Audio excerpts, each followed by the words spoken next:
హుజరాబాద్ కమలాపూర్ వద్ద Uppal railway gate వద్ద railway over bridge కి తాను పార్లమెంటు సభ్యుడిగా ఉన్నప్పుడు ప్రతిపాదనలు పెట్టి శంకుస్థాపన చేయడం జరిగిందని మంత్రి అన్నారు.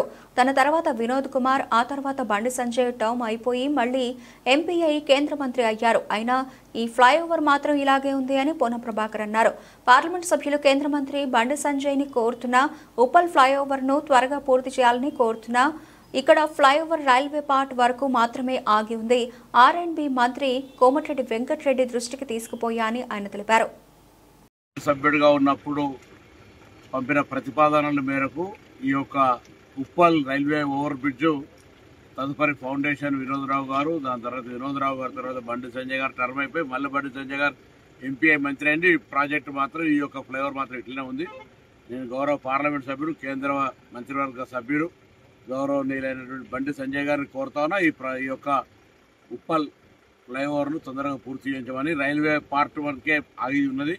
మేము మన గౌరవ ఆర్ఎండ్బి శాఖ మంత్రులు కోమటిరెడ్డి వెంకటరెడ్డి గారి దృష్టికి కూడా తీసుకెళ్లినాను.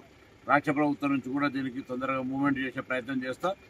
రేపు 2-3 రోజులు ఢిల్లీ పోయింది. ఢిల్లీ పోయినప్పుడు తప్పకుండా ఈ అంశాన్ని నేను కూడా సహచర మా కాంగ్రెస్ ఎంపీల ద్వారా కేంద్ర ప్రభుత్వం దృష్టికి తీసుకొని వస్తా. కానీ బాధ్యత గల ఈ ప్రాంతంలో ప్రాతినిధ్యం వహిస్తున్న బండి సంజయ్ గారు ఇక్కడ ప్రజల యొక్క ఇబ్బందులను దృష్టిలో పెట్టుకొని ఈ ఓవర్ బ్రిడ్జ్ నిర్మాణం తొందరగా చేపించాలని కోరుతా ఉన్నాను.